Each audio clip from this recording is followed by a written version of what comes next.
Gimana sih mendidik anak supaya anak bisa menjadi individu yang cerdas? Halo teman-teman semuanya, perkenalkan aku Mega Lydia. Di video kali ini aku pengen berbagi pengalaman tentang gimana orang tuaku mendidik aku dari aku kecil sampai beliau meninggal. Secara garis besar ada dua hal yang dilakuin oleh ibu aku. Yang pertama yaitu dengan menakut-nakuti, dan yang kedua dengan menanamkan kesadaran. Dulu keluargaku itu bisa dibilang sangat miskin, sering berhutang, dan yang paling parahnya lagi kita hidup di lingkungan yang dimana kalau misalnya ada orang yang maju, kalau misalnya ada orang yang pengen berusaha, itu pasti langsung diejek, diusik, digosipin, dan lain-lain. Jadi lingkungannya benar-benar nggak sehat itu. Jadi sebenarnya salah satu alasan kenapa dulu dari zaman aku SD, SMP, SMA, bahkan sampai kampus pun aku terbilang menjadi individu yang berprestasi gitu, berani, itu karena dari dulu aku sering ditakut-takutin sama ibu aku. Almarhum ibu aku dulu cuma sekolah sampai dengan kelas 4. Jadi sebenarnya ketika aku bertanya tentang soal-soal yang aku dapat di buku LKS dan aku tanya ke ibu aku, beliau tuh sebenarnya nggak bisa jawab. Tapi beliau itu biasanya ketika aku nanya langsung diserahin ke kakak aku, dan kakakku ini benar-benar sangat-sangat galak gitu. Jadi kalau misalnya aku nggak tahu pelajaran yang sebelumnya gimana, langsung cetar kayak gitu. Nah dari rasa takut itu akhirnya aku jadi berpikir kayak gue nggak boleh nggak tahu lagi. Jadi apa yang diajarin sama guru aku, apa yang ingin diajarin oleh guru aku, itu pasti aku pelajari sebelumnya. Jadi ketika guru aku tanya, aku udah tahu jawabannya. Ketika guru aku meminta untuk mengerjakan bagian ini, aku udah mengerjakan bagian tersebut. Terus yang kedua dengan menanamkan kesadaran.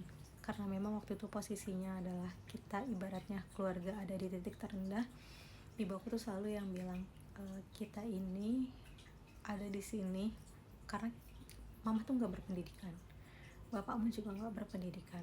Jadi mama harap kalian bisa sukses di dunia pendidikan, kemudian kalian bisa punya nasib yang lebih baik dibanding keluarga ini. Dan almarhum tuh dulu nggak cuma ngomong doang, tapi beliau benar-benar membuktikan bahwa menjadi miskin itu sangat-sangat sulit, dimana setiap anak itu pasti punya tanggung jawabnya. Kayak misalnya nyapu, ngepel, nyuci kamar mandi, jagain adik, ngerjain PR sendiri, nggak ada yang ngebantuin. Terus kalau misalnya ngelihat teman-teman pada ikut les, kita nggak bisa ikut les karena nggak ada uang. Terus kayak kalau misalnya kita nggak bisa melakukan, nggak bisa bertanggung jawab atas pekerjaan-pekerjaan tersebut, kita bisa dapat punishment.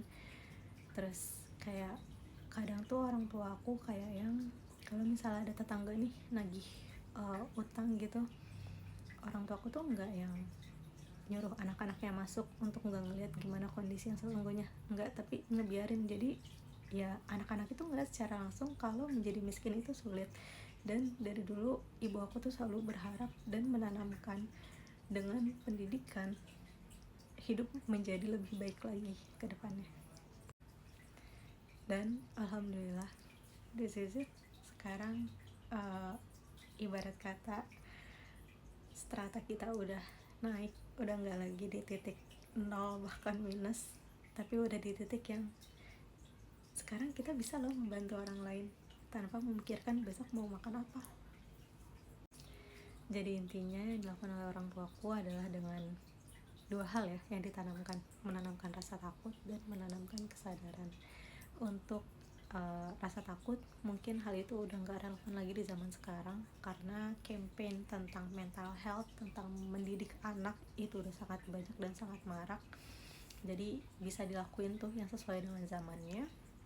Dan yang kedua ini masih sangat-sangat relevan, yaitu dengan menanamkan kesadaran. Karena meskipun kondisinya udah nggak sesulit tahun 2000-an awal, tapi aku rasa menanamkan kesadaran itu nggak mesti harus di kondisi susah, karena kesadaran itu kan masuknya ke dalam hati ya, dari kepala turun ke hati. Segitu, thank you for watching guys.